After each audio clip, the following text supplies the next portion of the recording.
very quickly. Very quickly, yeah, and cutting through the red tape. Cutting through. I'd love Yep. to know a different approach with NLP. It's using so many different types. The counselling I work with is I absolutely love the therapy I work with. Okay. I work with dialectical behaviour therapy. Wow. So that's a very skills-based. What is that? Yeah, I know. like, So can the you even say dialectic, it? Yeah. the dialectic, No. it's a really amazing therapy. But what it is the dialectic of something is its opposite.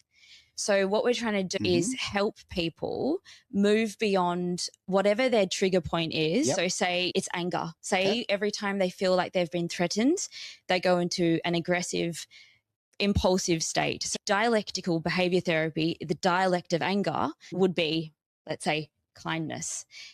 Ideally, they get there, but the Right. reality is we find something in the middle. It's a synthesis, right, between anger and kindness. That's how we fit. So it's like a balance. So it's finding this balance. So the Right. motto is it's a scale. It's like this scale, Yes. but it's also Very gentle. this idea of building a life worth living. Okay. And so DBT is giving you skills. It's helping you build an internal locus of control. So not an external one where it's about how others make you feel. Yes. You know, how others validate. It's about you validating yourself. And it's skills based. It's very cognitive, very cerebral. I love So cognitive practicing skills and you're practicing different ways of approaching life and figuring out who you are.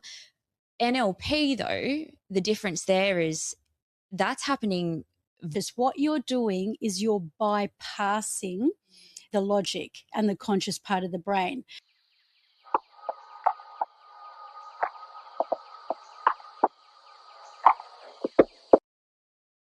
Welcome to Edge Radio Australia. Absolute pleasure to be here. Feeling very much like the thorn between a couple of absolutely gorgeous roses. Really do. It's not a good feeling. Okay, it's not good for my self-esteem. Sorry. You might get prickled. I could get people have called me similar. I'm going to throw obviously straight to the introductions, but of course this is the Genius Zone. We have a couple of geniuses here. Somebody here is kind of in the middle who's pretty keen to become one day, you know, working on it, you know, work in progress. Work in progress, Yeah. yes. So, Terry, would you like to do the intros? You love being humble. Humble. You are humble. I must say that is one of your attributes, Thank you. Aaron. All And right. thank you for the introduction. And let's kick off about, you know, what this show is going to be all about. Yes. And it is going to be on the topic of neuro-linguistic programming. And over here, to Aaron's right, is that right or is That's it left? correct. Definitely my right. Okay, so to Aaron's right, we have the beautiful Eloisa. Now, Eloisa, you are a counsellor. Yes. You also have an honours in psychology. I do, yes. And you are now adding to your toolkit I am. with neuro-linguistic programming. Indeed. And, you know, you had a bit of an experience. So firstly, did. let's can I ask you a question? And Please. then I'm going to let you ask some questions. And Okay, I yes. believe Aaron's going to have questions as well. Amazing. Because never know. we've got quite a few that have come in about the power of NLP. Yeah. So what made you become a counsellor in the beginning? Was Ooh. there an element around your own personal journey? Very interesting. I mean, look, it definitely comes in the process of learning how to become a counsellor.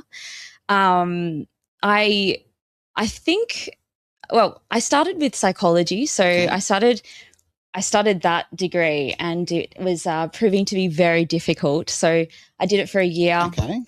Stopped that, and then I started working in the industry at the Mental Health Association, and then I started working with different policy makers and different kind of organizations were in there as well, just working through, you know, consumer health, you know, different initiatives in mental health. And then because I was working with people, I think I just realized I'm pretty good at connecting and having this kind of non-judgmental space. And so you found your genius zone. I think I just found the genius zone that way. I don't think it was. All right, show's over. That's all we need to know. I'm genius, Job done. totally. Yeah. That was So easy. it was, so like it wasn't so much about my story that made me want to become a counsellor. It was more realizing that there was something that I was able to do. And I then was, I had this mentor at the time, and he suggested that I start the counselling degree. Wow. So I Being a did. good mentor is so incredible, right? Oh, It yeah. changes your life. Yeah. He was. Yeah, He did.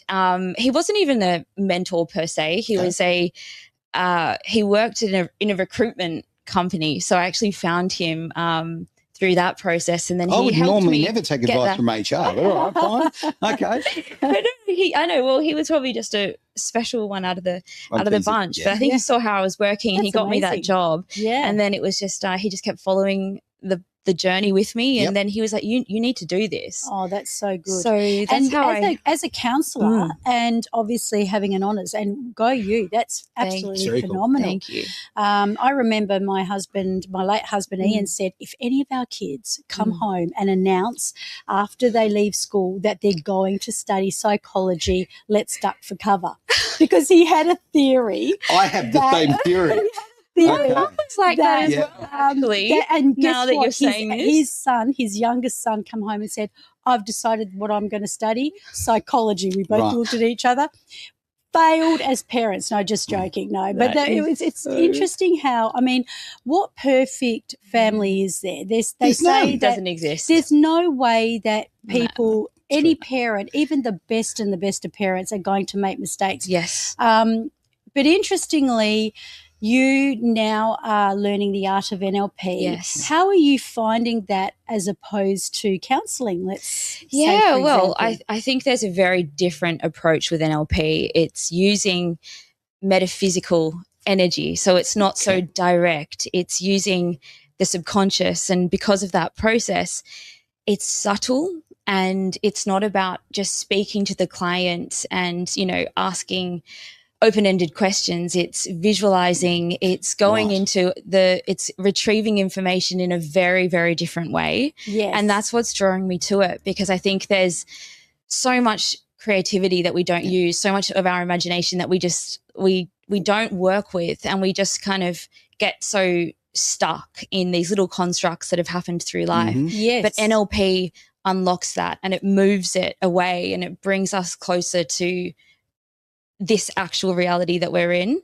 So it breaks through so many of those limiting beliefs. Yes. And I believe that we've got some questions. We do. Do you want to get straight into questions? Yeah, let's get straight Can't we into just it. get to know each other? Yeah. I'm always down for that No as well. time for that. No time for that. No time. Go Okay. straight in Yeah, for let's it. go in. She's the boss. What can I say? Let's go. Let's go. Have a look at what we've got on the Yes. screen here. So here we go. What happens to the brain at a subconscious level in NLP as opposed to the conscious level in counselling? Okay, so this is a question for both of us. So Amazing. I'm going to answer it Sneaky person has not put their name on from it. Ooh. a NLP. Yeah. I'll answer it from an NLP Yes. point of view. Yeah. Amazing. And you can kick off by, saying how counselling is more at a conscious level. Yes. Yeah. Okay. So how would you say, is it more talk therapy with counselling? Yeah. So, I mean, counselling has so many different types. Mhm. The counselling I work with is, I absolutely love the therapy I work with. Okay. I work with dialectical behavior therapy. Wow. So that's a very skills-based. What is that? Yeah, no, like, so can the you dialectic, explain it? Yeah. the dialectic, No. it's a really amazing therapy. But what it is the dialectic of something is its opposite. So what we're trying to do is help people move beyond whatever their trigger point is. Yep. So say, it's anger. Say every time they feel like they've been threatened, they go into an aggressive, impulsive state. So dialectical behavior therapy, the dialect of anger would be, let's say, kindness. Ideally, they get there, but the reality is we find something in the middle. It's a synthesis, right, between anger and kindness. That's kind of how we fit. So it's like a balance. So it's finding this balance. So the motto is like it's a scale. It's like this scale, but it's also this idea of building a life worth living. Okay. And so DBT is giving you skills. It's helping you build an internal locus of control. So not an external one where it's about how others make you feel. Yes. How others validate. It's about you validating yourself, but it's skills based. It's very cognitive, very cerebral. I love cognitive CBT. I think that's so it comes the from best. CBT, Yeah. but then it brings in mindfulness. So it brings in Buddhism, and that's what dialectical. That's what the whole idea. So it's see. using So it this has very got that. non-attachment, intentional focus. But in saying that, does it tap into the subconscious? Perhaps over time it does, because you're practicing skills and you're practicing different ways of approaching life and figuring out who you are. NLP, though, the difference there is that's happening very, very quickly. Very quickly, and cutting through the red tape. Cutting through. So I'd love to know about the difference here. We love a good shortcut. Come on. So give it to us, Terry. So give it to us. Okay. So there used to be a saying, I think it was from the founders of NLP, that Bandler had a black belt in Gestalt therapy. Okay. And just to give you an idea. So when you have a black belt in Gestalt therapy, you can whip the heck out of something, get rid of it, annihilate it. However, the person's got to be willing and willing to say, yes, I'm going to do that. And with the subconscious, what you're doing is you're bypassing the logic and the conscious part of the brain, because if the conscious part of the brain is active, there'll be judgment. So they'll be judging, they'll be looking, and they'll be looking for issues. So one of the things we teach in NLP is the Milton model. Now, the Milton model is formulated by Milton Erickson, and he was the greatest hypnotherapist in the world. I thought he made mobile phones. Oh, okay. No. Different one? It sounds a bit like that, doesn't it? So, you know, with so the Milton model actually teaches you how to bypass that part of the brain so that the person can begin to go deep into their subconscious. And really, you know what the subconscious is? It's your imagination. Right. So whatever you have in your imagination is a reality. Like, have you ever had a dream? Many.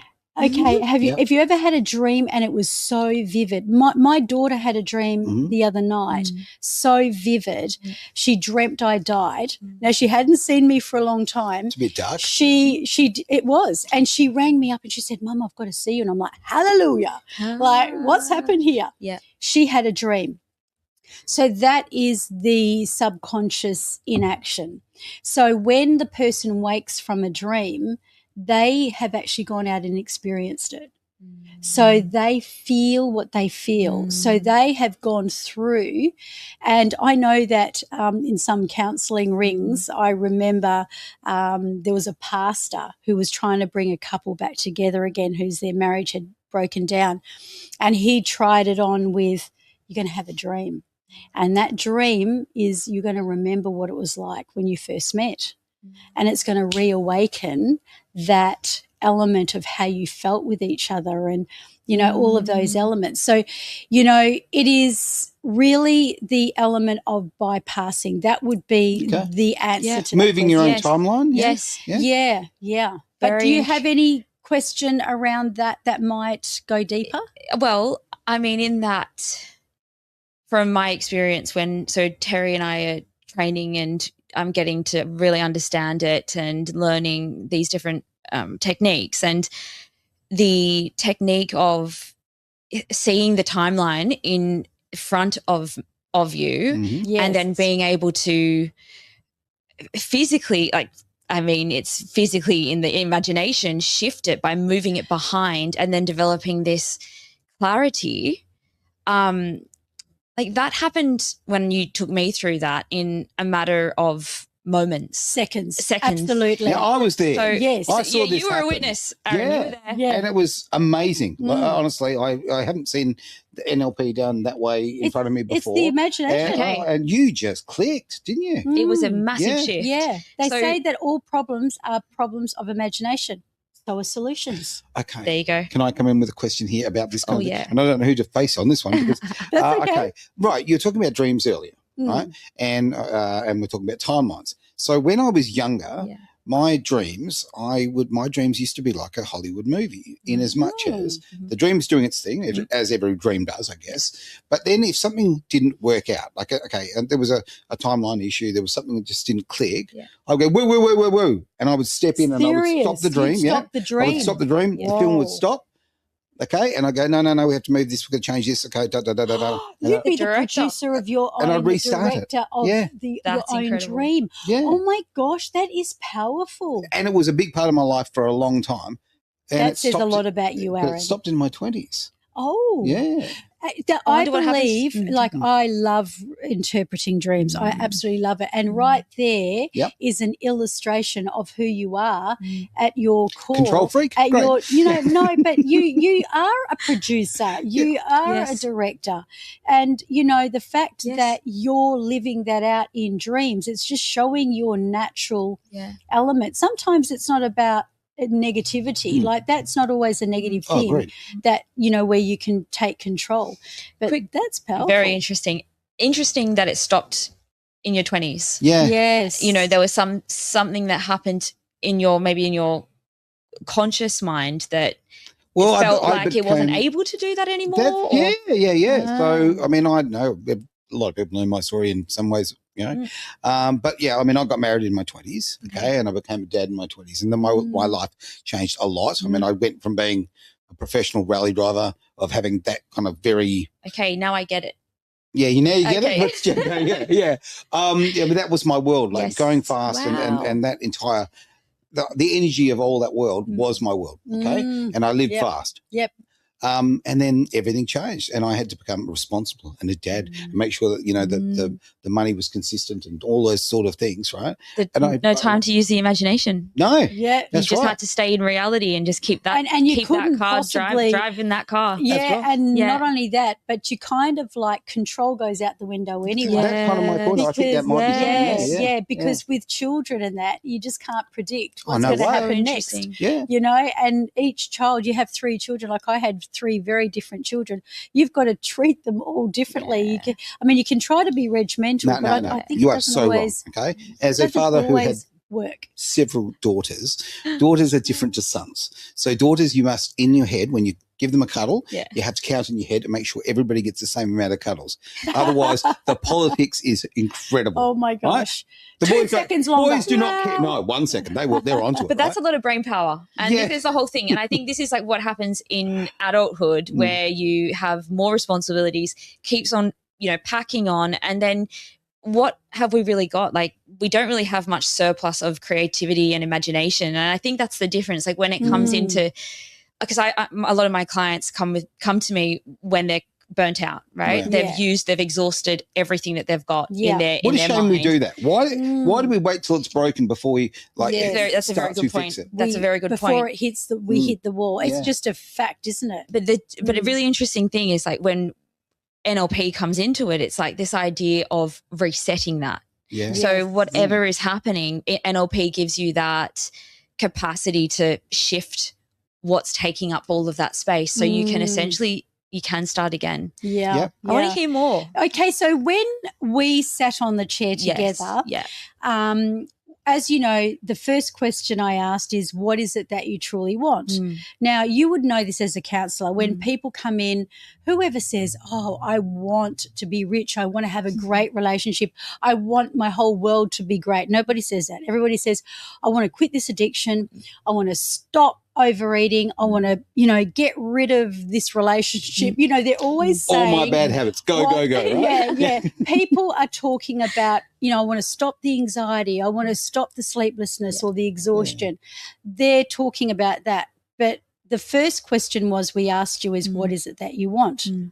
Now, once you answered that, right, did you notice that when I asked you why you wanted what you wanted, you answered with what you didn't want?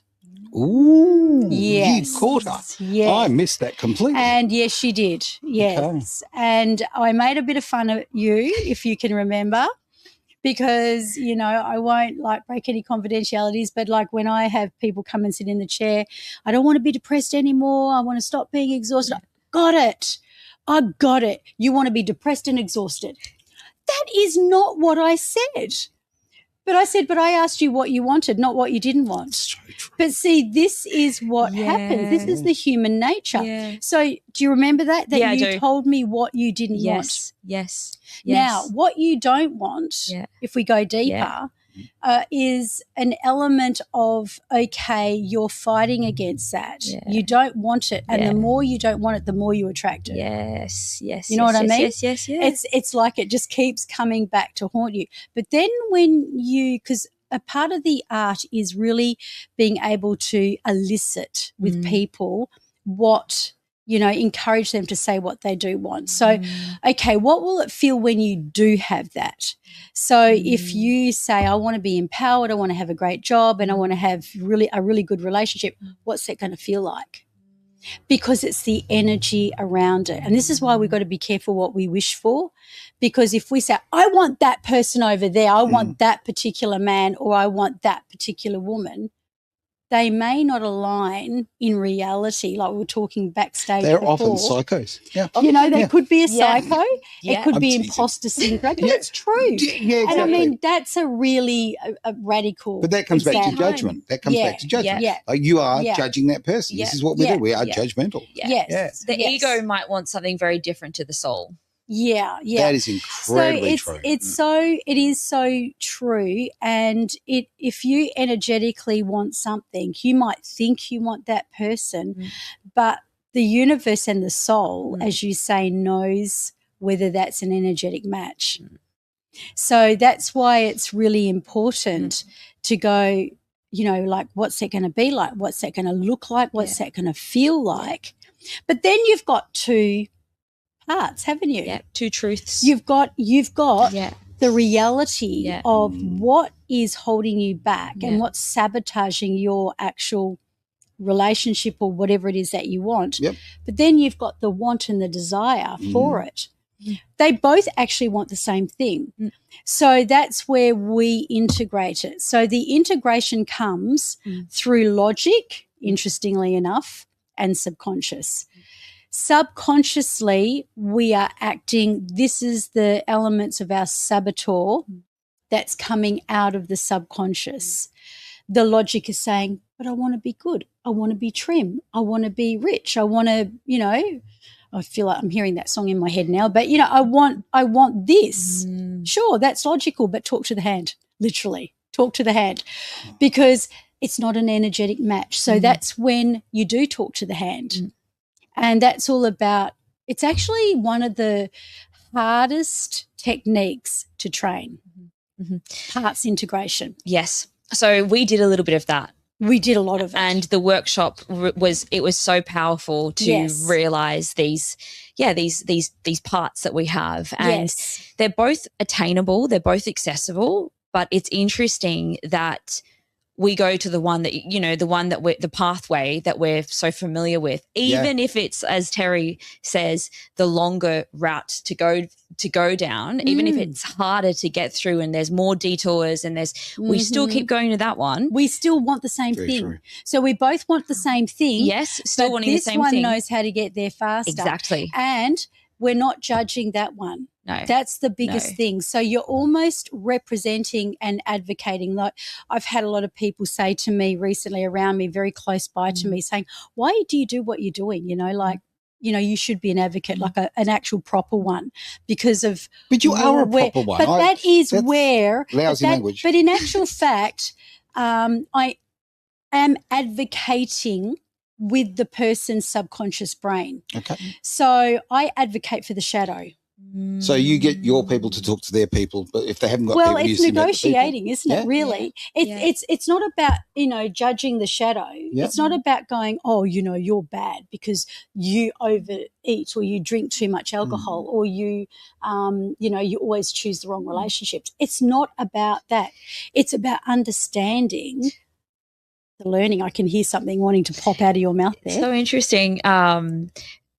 I was raised a Catholic. Yeah. My dad was rest in heaven. He's up there, but he was a Catholic and Mum wasn't. So my siblings and I went through schooling and had, went through our confirmation. But then when we kind of got out of school, we just went down our own paths, right? So I kind of went down more of a spirituality, Buddhism, a path. Gotcha.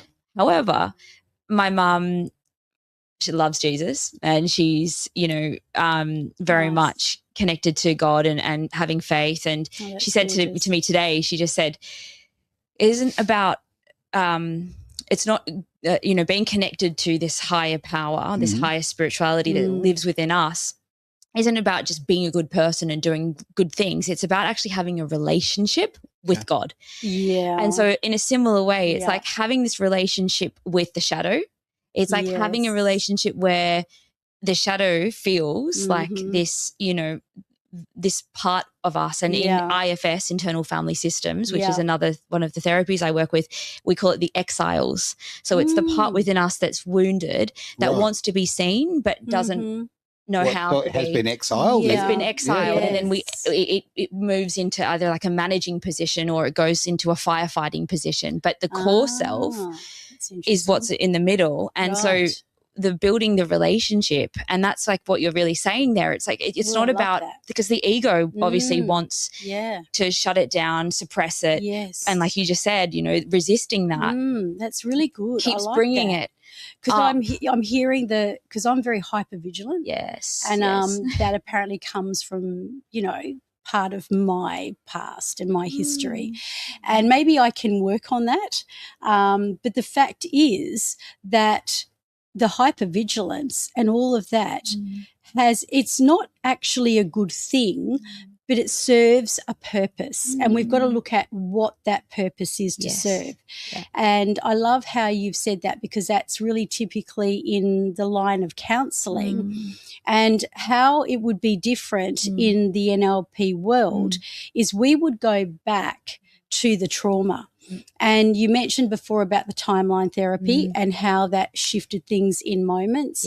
Because the way our imagination positions things, so if you position everything on top of you and you've got, I've got all this stuff to do, and instead of being in the present, Eckhart Tolle, the Power of Now, that's a really good book, you're living in the future.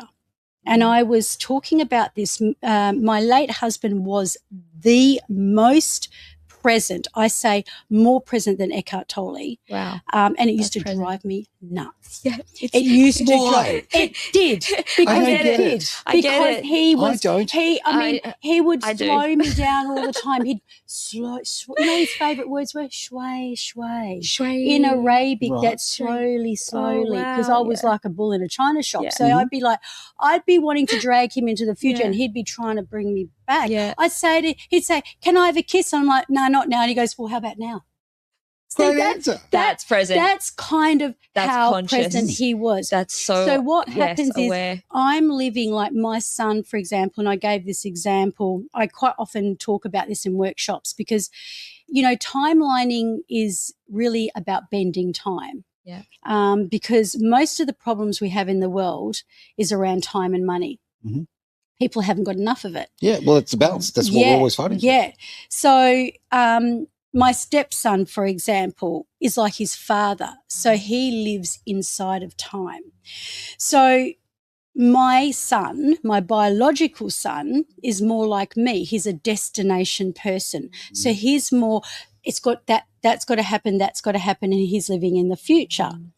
Now, sometimes his brother will drive him nuts because he perceives him not to be on time enough or timely enough. Do you hear what I'm saying? I totally get what you're saying. But in actual fact, after studying the NLP timeline, I discovered something extremely interesting. My son, who seems like the vigilant one, the one that's going to be on time and great with time, is actually not. Is that right? It's actually the stepson. He has a more of affinity with time, because when you are in, and you'd know this from rally driving, when you are in your space of time, in your zone of genius, you are there. You are behind the wheel. I'll use this example, right? So in rallying, okay, motorsport, but particularly in rallying, it's a case of you're going very, very fast, obviously, and there's a lot of danger, yada, yada, yada. Everything is slow. If you're doing things properly, everything is slow. Damn straight. I'm in that corner waiting for that apex, feeding in the power really, really slowly. Everything, I slow it all down. And you get into a world where everything else disappears. Just this becomes your world. The notes coming in from your co-driver. But the car disappears. everything disappears. You just become one. You become one. You do, but the slowness is the difference. Yes. That's the thing. It's also what happens. Like I have a friend. He's a pilot, and he would say, their training would be, in the case of an emergency, you always count to 10. You give 10 seconds, even in and that present moment with whatever's crashing, whatever lights are going off, 10 seconds changes every bit of that cognitive Did you guys functioning. watch the movie Flight? I know I've told this on one of ours before. It was an illicit drug, so wipe that out. But let's just pretend it was the subconscious brain and what Aaron said about bending time, being at one with the car. So you become the vehicle, you become the air you breathe, you become that real present tense. So they were going into an uncontrolled nosedive, and he'd done some stuff that expanded his brain. Okay. So he bought time. So he was able to flip the plane and have the presence of mind to turn it upside down and land it. So that the way it was done very sophisticatedly, only a person in complete presence could do that. I have a little saying, again, there are many sayings I live by, but in radio, you can get a lot done in 13 seconds. Oh, yes. Yeah. Okay? Yeah. People panic and you look at that and you see the time clicking down, you think, I've got to do that. Guess what? No. It's an absolute breeze. Yeah. Okay? I get you now. I get you now. But it's that focused, it's that level of focus. And I think that's like really a huge thing with NLP that I'm so interested in, even understanding on that deeper level, that it gives you that in present moment focus that we don't get, especially now with how much is happening in a day, how time is moving the way it is now. So you'll get this. Our viewers may not, listeners. Hang with us. Come on. Hang with us. Yeah. But because I asked you to allocate your timeline, you were able to discern by my questions that the way you were doing time is your past was over to your left and your future was over to your right. But it was kind of a semicircle. So it was telling me that you were slightly blocked. So when you shifted it so that it's like the hands of a clock, you're kind of shifting it so you're putting, and you made the decision, by the way. I said, let's just try it out and play with it. And we put the past in the past, click, locked it in, and brought the future into the future, locked that in, and you went, oh, that feels so much better. Right? There you go. Yeah. So what do you think it is, Terry, that stops? Why haven't we, just as a species, in this evolution where we are now, why haven't we learnt these skills? Why aren't we doing this? Don't ask Terry this question, ask me. $54 million question. Yeah, it's sorry, you go on. No, you go first. No, I actually don't think that we're evolving. I think we're devolving. Yeah, I really genuinely, interesting. I think we are going backwards. Seriously, you said about the information before, right? So, okay. So 200 years ago, actually less than that, 200, we'll call it 180 years ago, the entire information that a person would take in their daily life, in their entire life, would fit on 2 pages of the newspaper. All right? That's everything. All the skills they needed, everything for their everyday life. Look at our lives. Look at information. Bang, bang, bang, bang, bang, bang. Here it comes. Now, okay, in 180 odd years, 200 years, has the brain evolved? No, it hasn't. It's the exact same thing. So I think in a lot of ways, us trying to process that much information, I think in a lot of ways we've gone the cheat code, we've gone the lazy code, we've gone, hey, we live in a world, hey, AI will do it. Oh, and we do that with so much of our, and I think a lot of, I'll use AI as the example here. I think we AI a lot of our relationships. I think we autopilot, for want of a better word, right? Yeah, we don't actually think and slow it down and think about it. And it can be definitely misused. And I think if people are out there using AI for their intellectual intelligence, they're going to be in for a rude shock, because AI, it's input. It's good. It's what you put in, that's what you get out. But when you get all of this fake stuff, but I digress. And one of my biggest clients that came into workshops for training in practitioners were school teachers. There you go. So we'll come back to your question. They recognised that if students could learn how to learn. So we know that the brain, for example, and this is something you will learn on the foundation on the ground, is based on the 6 senses. But the 3 main senses are visual, which is what you see, hearing, what you hear, and kinesthetic, what you feel. So based on those 3, people learn differently. So you might get a child in a classroom that will be very good when the teacher is standing up, pacing up and down the room, writing on the whiteboard. They'll see that, they'll learn their visual. Then you'll get a child in the class who's audio. So they need to hear more than they see. You've lost them. And then you've got the child that's kinesthetic. They need hands-on and they need – so usually people cross over. So, for example, I am visual and kinesthetic. Okay. So in my way of learning, I will learn better by looking, and that's why when I'm doing radio, it's like, okay, I need to see what you're doing and I like to watch. And then I like to do it at the same time so I like to practice it. So if I'm practicing and I'm seeing, and so many kids, they will fall behind in the classroom, and so many kids, and we know this, are suffering, and there's so many teenagers that are suiciding. And if parents, teachers, and everyone answering your question knew this, if this was taught in schools, I believe, and I say this very biasedly, we would be in a very different world. Well, have some bias. It's okay. What we're going to do is we're going to jump to another question, if we may. Yes. So let's bring it up on the old screen. Is it common that after I did an NLP workshop that I sensed a shift in how people treated me? I'm going to ask you this question. Okay. Can you relate to that? You don't have to be specific if you don't want to for privacy reasons, but can you relate to that? I can absolutely relate to that. Okay. And I was almost going to call you, Terry, and just explain directly after the workshop what happened, which was really interesting because we always have an option as to how we handle those interactions. And, I think there's always taking a higher moral ground when you are presented with something negative. Yeah. But what it actually brought out in me was more of an assertive, honest response.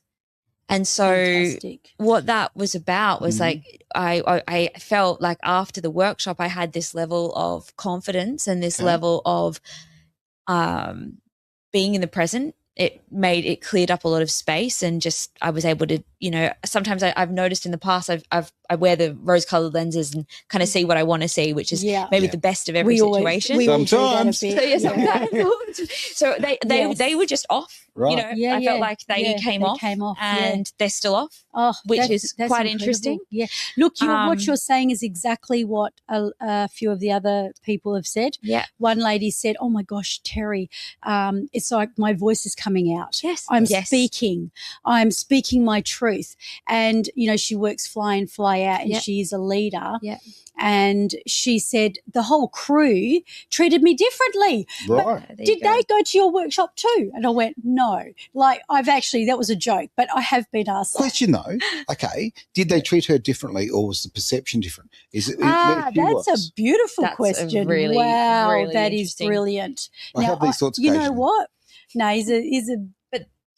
he's a bright cookie, this one. Do you know what? That is so good. I'm going to have to really, really study that because, my late husband said once that, he had sent one of his patients to see me, and when she'd done the work with me, she went back to him to have a treatment, and he said it was like there was a different girl on the table.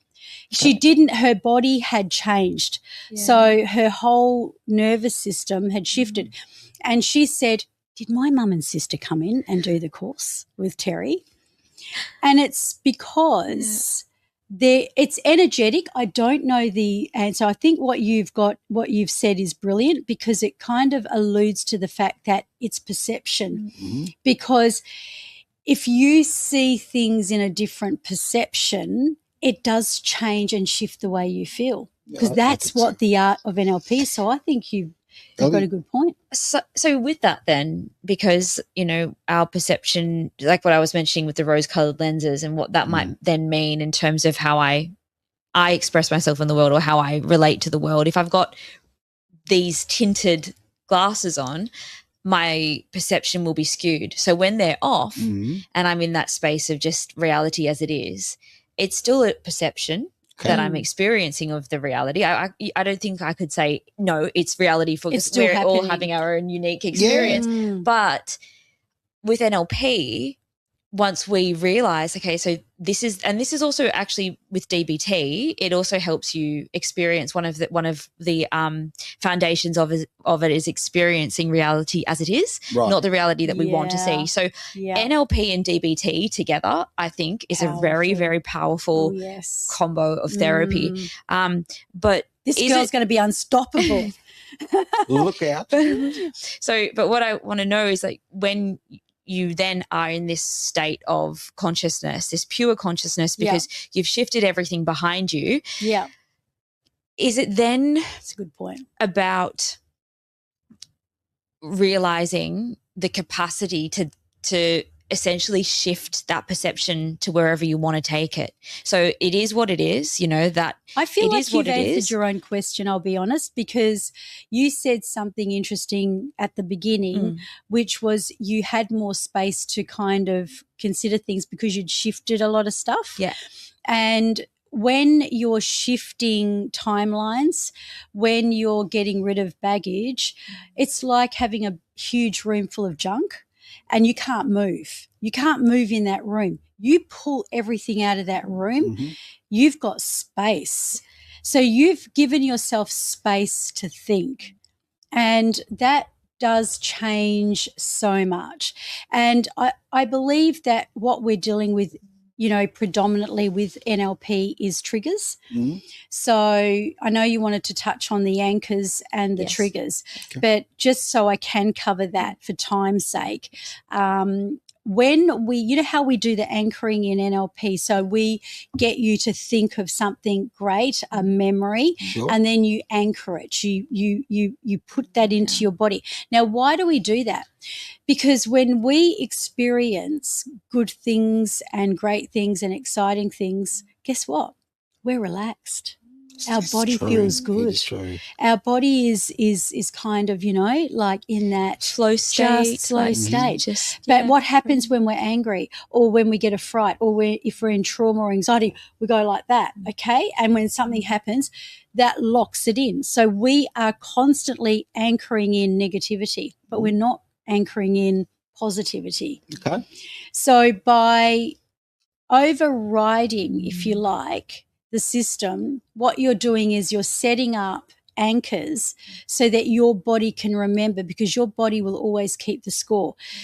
However, in saying that, it is really important, coming back to what your mum said as well. My mum is also a very strong Christian. She hates the word hypnosis. So she's always saying, can you come up with something else? You know, so when we talk about subconscious, and I hear what your mum says, I was doing some, you know, work with mum this morning and I referred to it as God consciousness. So it is the above, because it's not, this is the other thing. We do not become the gurus. Anthony Robbins actually created a seminar and it was, I am not your guru. Right. And so that is because it cannot be human. It's not done on a human level. I cannot make a person be healed. They've got to heal themselves. And it's just about removing and releasing, because most of the backaches, the disease and the health issues that we have is coming from a thought that began as a thought and has manifested and then become disease in the body. You can create an environment where it is easier for people to heal in, right? So you can't fix them. Yeah. You can just create an environment and they have to do the work. Yeah, that's the person environment fit theory. Okay. So it's literally a really incredible thing to realize that when we thrive, it's usually to do with where we've placed ourselves. And that the difference, you know, from being in a community or an environment that's invalidating, that's, you know, where you have to suppress your emotions, your identity, compared to being somewhere, you know, where you can actually be yourself and you can explore. It's a game changer. Yeah, you surround yourself with absolutely. incredibly positive people, right? Yes. And people have their ups and downs. Yes. But you are absolutely, I don't know, the key in my mind is to success and happiness, I guess, is to surround myself with really great people, with really good energy. Because then you, I don't know, I mean, it's influential. You really are the sum of the 5 people you hang around with. You are. I was going there. There you go. But with Terry, just with NLP and essentially, you know, it is with the visualization and going to those strongest parts of ourselves when we're doing when we're anchoring, you know, through our best memories and we're visualizing those states in those environments. That is basically that person environment fit theory, right? It's being in those moments of time where everything works, everything flows, everything's just, and there's a trust and there's this movement to it. And I think that's the powerful thing. If we are, you know, just full of yesterday, last night, the past, Christmas, whatever it is, we can't visualize, we can't get to those places. We can't even imagine that they are a possibility. But I think that's the thing, they really are. And it's just a matter of knowing how you access that part, and then how it ends up kind of also you become magnetized to it. It's not about the attachment. I have to have this and then I'll be okay. It's like there's something in trusting that's where what you can have and trusting in that environment. I think you just hit the word though. Is trusting. Right? That's the difficult bit. It really is. Trust in like many years ago, I had a friend who used to do everything he did was irresponsible. Everything. Okay. And he just goes, was that a judgment? Yeah, totally. Okay. He had every substance known to man in his body at all times. He didn't pay his bills. He was terrible. Okay. Great guy. Beautiful heart. But gee, wow. Just shocking. And I'd say, mate, you've got to pay your bills. He goes, the universe will provide. And like, the universe did provide. Yes. It did. Always. See? What? Like, so the universe did provide? Yes, it did. You know, like it's just in most ridiculous ways. So go on. Just on that note, so I am obsessed with a audiobook. It's a book by Florence Scovel Shinn. So she's the author of The Game of Life, and How to Play It. Yeah. Yes. So she wrote that in 1925. So it's an old book, but it's literally the power of visualization and trust that everything will work out. But it's also about this imaging faculty, which is essentially, if we have an imaging faculty, which is what Terry does with NLP, that's the concept of setting it up so it operates for you. That's in alignment with you. Yes. You're already creating that. That's already being manifested. And that's essentially the game of life. Uses these types of analogies to just keep on integrating those messages that it's happening on a subliminal level. Like it's already happening. You've just got to be willing. Have you come across the chapter where she talks about the universe doesn't know the difference between reality and a joke? Oh, so yes. And look, don't get me started on this. I won't go into how my poor beloved late husband suffered a lot of his own jokes. But, you know, the person who recommended me to that book picked it up and said, he's constantly telling jokes and saying these things. He doesn't realise that the universe doesn't realise it's a joke. So it's a self-fulfilling and some of those prophecy. jokes, I mean, they were funny. They were very, very hilarious. But deprecating. But then he manifested it. It does actually become a manifestation. So what you say, and you say it enough, you think of it enough, you feel it enough, you'll be it. Yeah. Well, comedians must be very depressed right now, but I'll go down that world. Okay, I've been in the stand-up world. Okay, and you're a stand-up comedian? I've done stand-up comedy. Yeah. But you're sitting down. I know. Do it comfortably. Okay, right? can you do Come it on, now? right? Just kick the feet back. You'll be right. But you get into a green room with a bunch of stand-up comics. It is the most depressing place on earth. Is that right? It is the great home of emotional damage, and neglect. of mental issues. My God. Serious? Yeah. Like some people will do things like the most, I mean, to me, I saw a guy literally stood in the corner, put his face to the corner, Mm. and he's kind of just talking to himself beforehand, and he's fallen to bits, and then he go onto the stage, and it is all about validation. So stand-up comedians, generally speaking, I can't speak for all of them, but from my experience, they've really got a lot of hurt. Did you ever see Baby Reindeer? No. It's a really good series about a comedian from the UK and someone Send me a who link, 'cause I'm going to have to. You know, there's a really big twist, but he, because of all of that validation that he speaks about through this show, attracts a stalker. Right. And she harasses him, but it's because of this need to be liked and this need to be approved even by this, you know, very mentally ill person who, just like it just, I can't wait to. I'm going to send you the link, but I'll have to Baby watch Reindeer. that too. No, That's, literally, very interesting. my experience has been basically the people going out there. It's like, please like me, please like me, please like me. That's what the 5 minutes on stage or 20 minutes or whatever. You know, clowns are actually there's a very sad thing. Clowns are evil. And also, one of your favorite actors was also very sad. Oh my God! You're going to go. Williams. Robin Williams, who I absolutely adored. You know, that's the most beautiful energy of a human being. Full stop. And the whole thing was about tragedy. Right? And yet he always, and you know, this is the ironic element of human nature, is that the genius zone and the strength is actually the weakness. So quite often they are very good at something, but actually they also have that suffering themselves, and that's what brings it all together, and that's what creates the passion, the purpose, and everything else. Yeah. Well, in that world, it's very much a case of they don't want people to feel the pain that they feel. Yeah. So that's why they work so hard on portraying an image and bringing love and laughter and all that sort of thing. So, it's pretty deep. It is. We went deep. We did. We did. Oh, lay on the couch. Or maybe I will.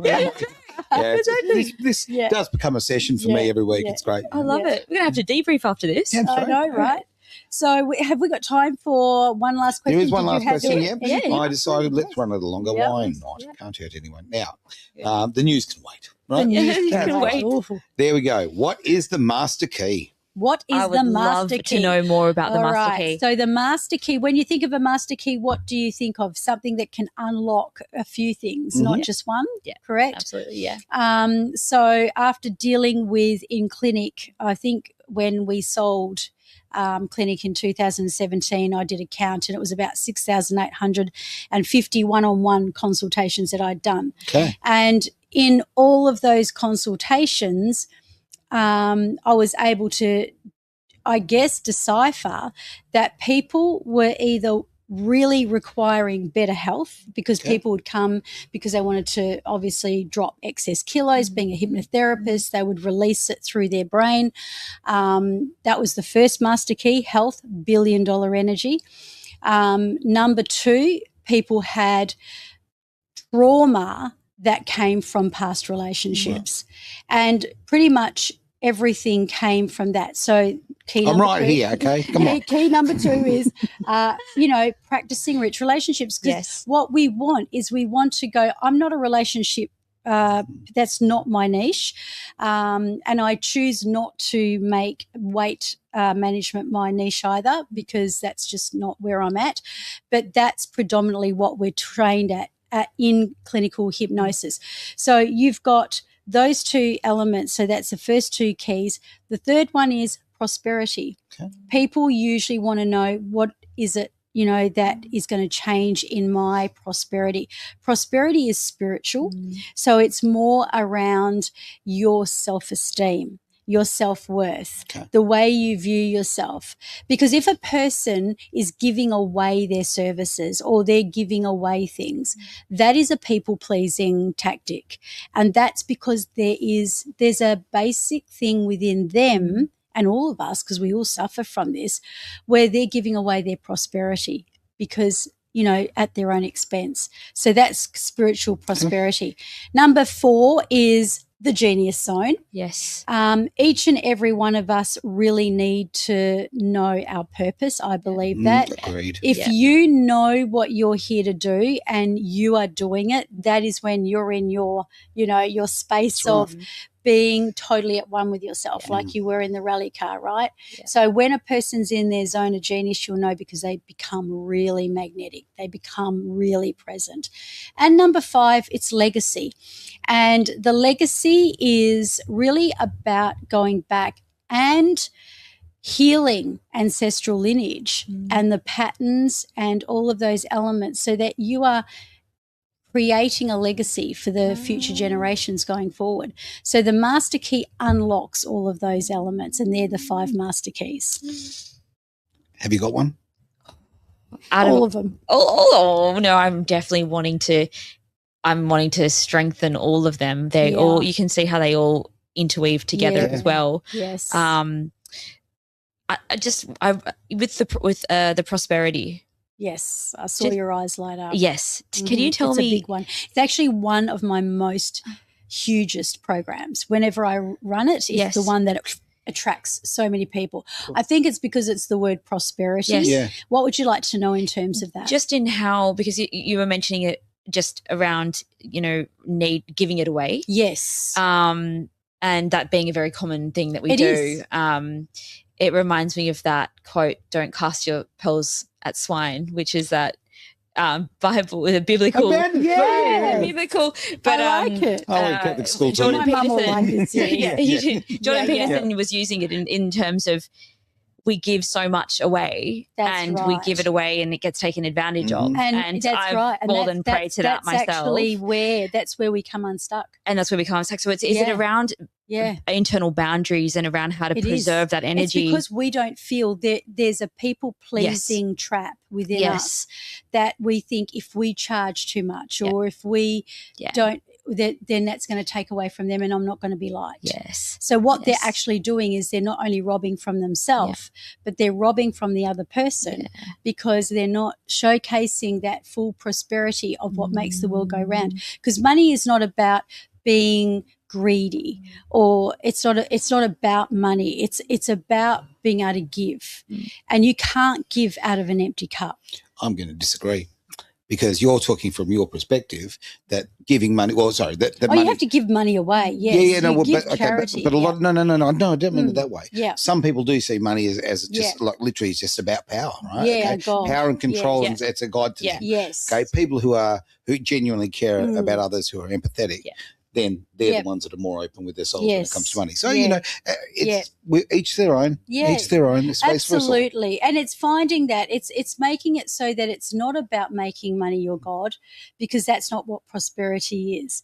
Prosperity is around being healthy and having that real, genuine, ability to know that you are worth it.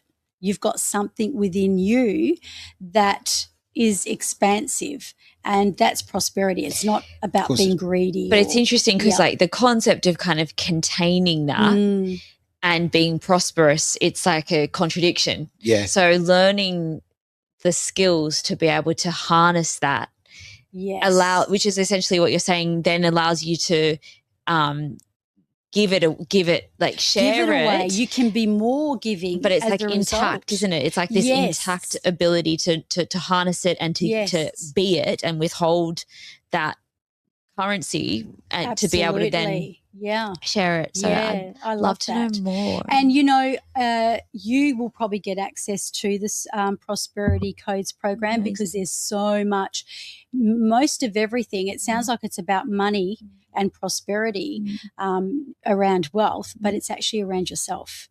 So it's actually about working on yourself, working on your self-worth, and that you are worth something and you deserve, to be prosperous. Yeah, amazing. And I think we all agree on that. Oh, definitely. Prosperous.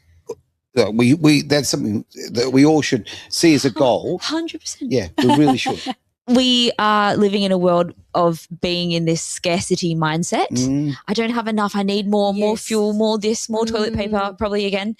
Whatever it is, it's just like we're stock up, prep, get ready for the 2 rolls. Push the prices up more by stocking up. So, if we can just kind of scrap that and just, consciously act from awareness and from that place of what it is. It's like it's a mindset, isn't it, of prosperity, it doesn't mean we can't still, and I don't know, we don't need to be as heavily dependent on or reliant on the universe as your friend No. to pay the bills. Long term didn't work for him. Long term didn't work for him. Yeah. So there's probably something in the middle, right? Where it's just like, it's going to work out. Yeah. It's going to work out. And that's that. Maybe it was trusting. faith. Maybe he believed it so much that the universe would provide that it was in that trust and that faith that he attracted it. I don't think George Michael's involved. We have hit the end of the show. Okay, well and awesome. truly. I'll tell you right now, this has been a really fascinating conversation. Yes, you've got to come back. I would love to come back. And she will be. She will be. Okay, we'll change the numbers out front. You'll never find us. And we'll be launching Eloise's program. Very cool indeed. Very exciting. Very, very exciting. Yeah, it is absolutely exciting. Thank and be you, excited guys. about it. Thank And you know you what? so Allow much. yourself to be excited about it. Yes. Something I've been doing, I better be very quickly about this. I have stopped myself from being happy and excited about things. What an idiot. Like, honestly, okay? Wonderful things happening in my life. God damn it, I'm going to embrace it. Absolutely. Just get on board. You deserve it. That's so much more magnetizing, isn't it, than being cautious to have that experience. Like if anything's going to take away, it's the latter, right? That's the right. one that's like, no. Yeah. So if you're just like, no, I'm own it. Own it, yeah. Own it. And on that bombshell, like, subscribe, share this with other people if you feel you've got something from it. And look, if you've been here with us for an hour, let's face it, you must have got something. We would love to be interactive. I do notice on some of the other platforms that we've had questions come through, which we cannot see. Great. Like, we'll talk to you during the week. That's probably the best bet. Let's do that. As far as if you want to get your questions on air, the best way to go is on YouTube as we go. And we can bring them up on the screen away we go. And we'll do that for next time. So thank you very much for being part of the Genius Zone here on Edge Radio Australia. A show where we have explored through this various topic, along with all the exciting new topics that we bring every week to enhance your personal mastery of excellence. Now, I'd love you to do me a favour. In fact, be part of the Legacy 1 million that I have in the vision for 2028. If you know someone who really would benefit from this recording, from this episode, please share it with them. And when you subscribe, you get notified every week of our episode as soon as it drops. So let's do that legacy thing. Let's share, let's care, let's enrich. And I look forward to bringing you another week of the most enriching content. So until next time, stay inspired, stay awesome, and keep on mastering your excellence.